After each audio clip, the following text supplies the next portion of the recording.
Hey guys, I am Tarek Taqi back. তো guys এই ভিডিওতে আমি আলোচনা করব হচ্ছে স্কাই ভিপিএনটা কিরকম ভাবে কাজ করতো বা ফ্রি নেট কিভাবে কাজ করে। গ্রামীণ ফোন আমরা যদি লক্ষ্য করে রাখি তাহলে গ্রামীণ ফোনের অবশ্যই কোনো হোস্ট ওয়েবসাইট রয়েছে। যদি আমরা বাঙালিংয়ের দিকে লক্ষ্য করে রাখি তাহলে অবশ্যই বাঙালিংয়েরও কোনো একটা হোস্ট ওয়েবসাইট রয়েছে। আমরা যেটাতেই দেখবো হোস্ট একটা ওয়েবসাইট থাকবে, কিন্তু রবিতে দেখলেও কিন্তু রবিরও তাদের একটা হোস্ট ওয়েবসাইট রয়েছে। অর্থাৎ হোস্ট ওয়েবসাইট তাকেই বলা যায় যে ওয়েবসাইটটি সাধারণত এমবি ছাড়াও চলে, যেই সিমের মাধ্যমে। যেমন গ্রামীণ ফোনে রয়েছে gpeasynet.com। এই ওয়েবসাইটটি চলে সাধারণতভাবে কোনো এমবি বা টাকা ছাড়া, শুধুমাত্র গ্রামীণ ফোন সিম দিয়ে আমরা এই ওয়েবসাইটটি ব্যবহার করতে পারি। তাছাড়া অন্য সিম দিয়ে কিন্তু ব্যবহার করতে পারি না। এরকম বাঙালিরও রয়েছে এরকম ওয়েবসাইট। তো সুতরাং এটা কিরকম ভাবে ফ্রি নেটের যোগ্য। আগেকার সময়ে আমরা যখন স্কাই ভিপিএনটা কানেক্ট করতাম তখন সাধারণতভাবে স্কাই ভিপিএনটা কানেক্ট হতো gpeasynet.com এই ওয়েবসাইটের মাধ্যমে। অর্থাৎ হোস্ট হিসাবে কাজ করতো gpeasynet। এর ফলে খুব সহজেই আমাদের গ্রামীণ ফোনে ইজিনেটের মাধ্যমে ফ্রি নেটটা ইউজ করতে পারতাম স্কাই ভিপিএনের মাধ্যমে। কিন্তু যখন গ্রামীণ ফোন কোম্পানি জানে গেল যে স্কাই ভিপিএন মাধ্যমে এই হোস্ট হিসাবে হোস্টের উপরে বাটপাড়ি করতেছে সেই স্কাই ভিপিএনের কোম্পানিটি, তাহলে তখন থেকে তারা সতর্ক হয়ে সেটা বন্ধ করে রাখলো, অর্থাৎ বন্ধ করে দিল। তো তারা যতক্ষণ তাকে জানতে পারেনি ততক্ষণ কিন্তু আমরা সেই নেটটা ব্যবহার করতে পেরেছি, যেটাকে বলা হয় ফ্রি নেট। আর এখানে আমরা অনেকেই বলবে যে তাহলে ড্রয়েড ভিপিএনটা কিরকম ভাবে চলতেছে। ড্রয়েড ভিপিএনটা মূলত এরকম ভাবে চলতেছে। ড্রয়েড ভিপিএনের পার্টিকুলার পার্টটা এরকম ভাবে চলতেছে, gpeasynet-এর মাধ্যমে কানেক্ট হচ্ছে, কিন্তু খুব ভালো মতন একটা স্পিড দিতে পারছে না, মানে স্কাই ভিপিএনের মতন স্পিড দিতে পারছে না। এর মূল কারণ হচ্ছে gpeasynet-এর সাথে কানেক্টেড হচ্ছে ঠিকই, কিন্তু কানেক্টেডটা ভালোভাবে মানে পোর্টের সাথে একবারে পার্টিকুলার ভাবে ম্যাচ করতে পারছে না। ফলে আমরা ইজিনেটের মাধ্যমে নেটটা ব্যবহার করতে পারছি, কিন্তু খুব একটা ভালো পাচ্ছি না। কিন্তু যদি আমরা অন্যদিকে স্কাই ভিপিএনের দিকে লক্ষ্য করে দেখি তাহলে স্কাই ভিপিএনটা খুব সহজে কানেক্ট হয়ে যেত ইজিনেটের মাধ্যমে। ওই পার্টিকুলার প্যাটির সমস্ত কিছু ডাটা স্কাই ভিপিএনে দেওয়া ছিল, ফলে খুব সহজে স্কাই ভিপিএন কানেক্ট হতো। তো আমরা এটা কানেক্ট কীরকম ভাবে হতো, মূলত যখন আমরা এমবি দিয়ে কানেক্ট করতাম তখন এই ইজিনেটের সাথে মূলত ম্যাচিং করে যেত।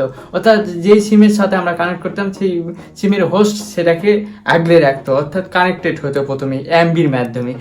এমবির মাধ্যমে কানেক্টেড হওয়ার মাধ্যমে সরাসরি আমরা ফ্রি, তারপরে যখন এমবি ফুরে যায় তখন আমরা খুব সহজে ইজিনেটের মাধ্যমে কানেক্ট হয়ে আমরা ফ্রিতে নেটটা ইউজ করতে পারছিলাম। এখন অনেকে বলবে যে ভাই অন্য দেশে যে তাহলে যে ফ্রি নেটটা ব্যবহার করতেছে স্কাই ভিপিএনের মাধ্যমে এখনো, হ্যাঁ তারা মূলত এখনো সেটা বন্ধ করতে পারেনি। তবে গ্রামীণ ফোন যেহেতু একটা ইন্টেলিজেন্ট বা ইন্টারন্যাশনাল কোম্পানি, সে তো পেরেছে।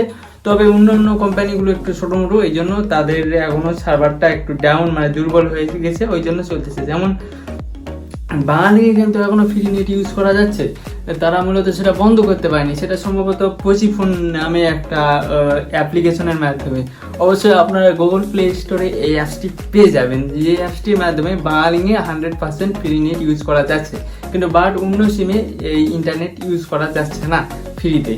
তো ড্রয়েড ভিপিএনটা কেউ বন্ধ করতে পারছে না মূলত এরকম ভাবে যে তার মানে কোনো সার্ভারই নেই, মানে অর্থাৎ এমনভাবে যেটা কানেক্ট হচ্ছে ঘুরিয়ে পেঁচিয়ে, সেই জন্য মূলত সেটা বন্ধ করতে পারছে না কোম্পানিগুলো। আর এটাই হচ্ছে মূল কারণ। তাহলে গাইস আপনারা হয়তো বুঝে ফেলেছেন যে ফ্রি নেটটা কীরকম ভাবে ইউজ করা যায়। ফ্রি নেটটা এরকম ভাবে হোস্টের উপর নির্ভর করে ফ্রি নেটটা গঠিত হয়।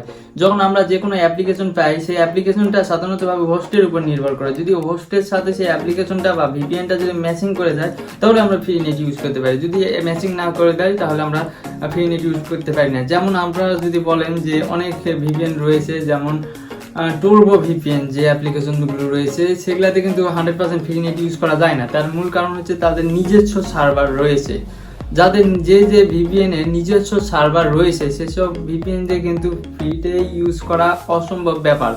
তবে যাদের সার্ভারটা একটু ডিফারেন্ট টাইপের, যেমন ড্রয়েড ভিপিএনের এটা কিন্তু ডিফারেন্ট টাইপের, তো এই জন্য আমরা এটা ফ্রি নেটটা ইউজ করতে পারি। মূলত এখানে হোস্ট আকারে কাজ করে সিম কোম্পানিগুলো।